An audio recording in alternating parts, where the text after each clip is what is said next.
Yung mga tunog-tunog sa kanila ang ganda eh.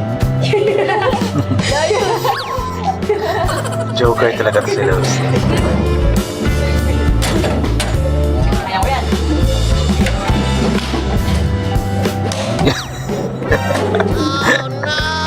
Tumilapan yung pagpalo.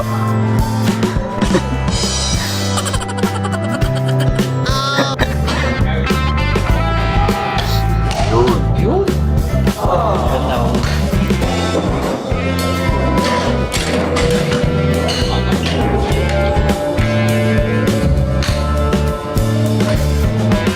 Yun, galing.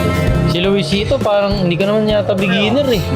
Nahiya ka lang nung una eh. Hindi na ako naglaro dyan. So yun nga po guys, stop muna natin. So just heads up lamang po. In this video is pag-uusapan po natin itong isa po sa ginawa ng naging bonding moments po ng magpipinsan.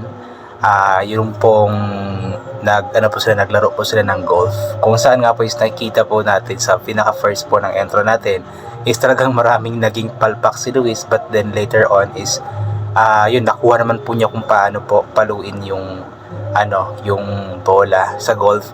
At yun, nakita po natin na magaling din naman talaga si Luis pagdating sa sa paglalaro ng golf. Kumbaga, ang bilis po niyang natuto from hindi nakakatama, tapos tumilapon pa yung kanyang pampalo until naging tumatama na palagi yung kanyang pampalo sa bola at napakalayo pang nang inaabot. Napakalakas kasi ng pagkapalo niya. At sabi nga po ni Kuya Steve niya na parang hindi nga daw beginner si Kuya Luis, and nung simula is parang nahihiya lamang daw po si Luis. Pero sabi naman ni Luis na first time nga daw po niya na maglaro po nun. So ibig sabihin is talagang gifted siya at mabilis po siyang natututo. Talagang fast learner siya kasi nga po first time po niya iyon, pero ang bilis po niyang gumaling, ang bilis po niyang natuto. Talagang masasabi natin na maraming talento itong idol po natin na si Luis, especially pagdating sa sports. Basketball, marunong, badminton, magaling. Dati nag-taekwondo pa ito dati. Tapos ngayon is ito nag-golf naman. So very good job ka talaga, Luis. Sana ipagpatuloy mo yung mga talento mo. Sana ma-improve mo yung mga talento mo kasi malaking bagay din po yan para makatulong sa iyo. At itong ginawa po nila na bonding moments, especially itong pag-golf, ay maganda ito para kahit pa paano is maibsan saglit or mawala saglit yung stress na nararamdaman po nila, especially for Luis na talagang alam po natin na stress po siya kasi nabanggit po niya dati na talagang stress siya sa kanyang pag-aaral dahil nga po hindi siya makakasabay sa graduation po ng mga classmates po niya.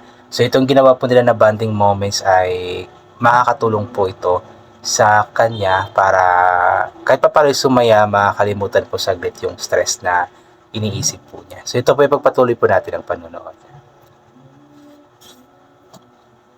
Ano po, nakarating na po namin dito sa Mimosa Park sa Clark. Bali, nag-avail na po kami ng 2 bay. So, ano, Luis? Game ka na? Game ka? Nakakaya yan. Ayoko maunang umano. Nahiya yung katawan ko. Baka hindi tumama ulit eh. Ayun na. Ganda lang. Yan yung katawan. Practice na. Nakakaluman na magdadito ka na. Ito ka. Mabigat ba? Mabigat. Bibitawan. Mamaling. Mamaling. So ayan.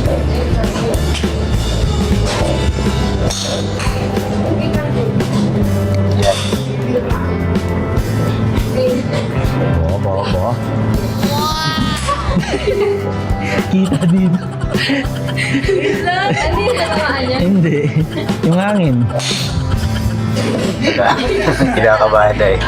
Pagka hindi mo pakalakas mga Luis, kunin mo muna yung posture.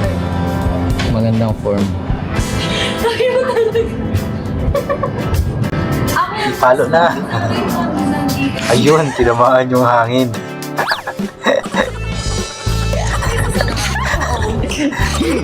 Mali yung tansya ni Luis. Sa hangin tumama. Yun, tumama.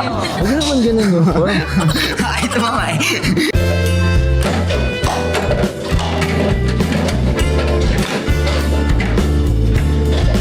Sabi nila itong larong golf daw is pang mayaman daw po. Kasi usually sa naglalaro nito is mga mayayaman po talaga.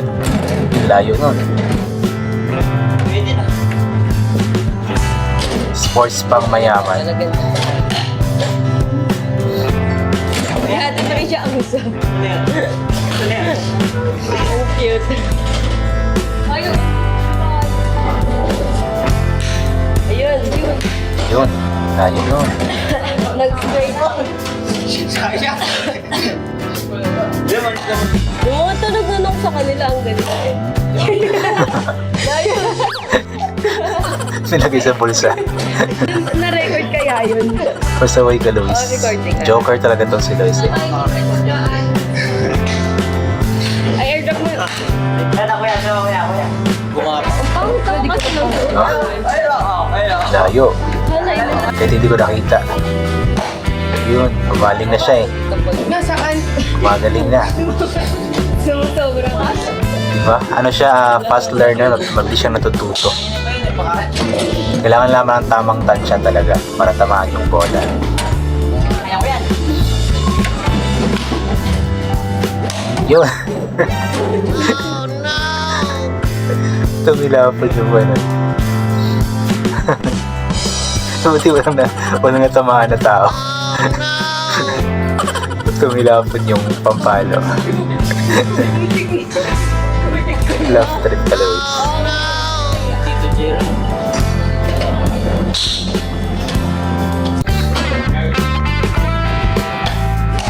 Yun.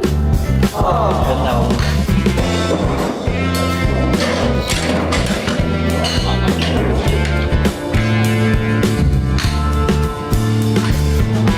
Yung lakas doon. Wala akong maayos. Mukhang malayo. Pagod. Ayan, pagod na. Nakakapagod din pala niya. Ano Dapat masasabi? natin nag-warm up muna ng ano mo kay Ayun sila, nag-warm up. Pag inalilay balikan ko. Si Luisito parang hindi ka naman yata beginner eh. Hindi. Nahiya ka lang nung una eh. Ngayon lang ako naglaro niyan. Parehas kayo ni Tito Gerald. Nung una, parang ano-ano lang. Tapos nung nagtagal, ang lalakas na. Maganda sana kung may ano, gloves. O, sa next time. Tapos yung malaki no, yung Pag walang drive, gloves. drive Kanina. na club. Kanina nag-fly high eh. Lumipad yung ano eh, pampalo. Nadulas. Kailangan kasi daw talaga ng gloves para ano, hindi siya madulas. Kamukha na po ni Luis kanina yun. Di ba na ako yung ano? Yung tutorial? Ayun o. Step by step. Kaya, Oo, gagawin niya ako. ba't pala talaga babanat kung gano'n na gano'n. Oo, kuya. Yung kanina pero kasi Kay Lolo. Ang smooth nga niya. Tinatry ko gawin pero wala, hindi yata para sa akin. Nakaka-bullseye na siya lagi eh. So yun nga po, nakakatuwa lamang po na na-experience nga po ni Luis itong maglaro nga po ng pangmayaman na nga daw po na laro, sabi ng nakakarami. Itong golf nga po, at nakakatuwa lamang kasi talagang fast learner po siya.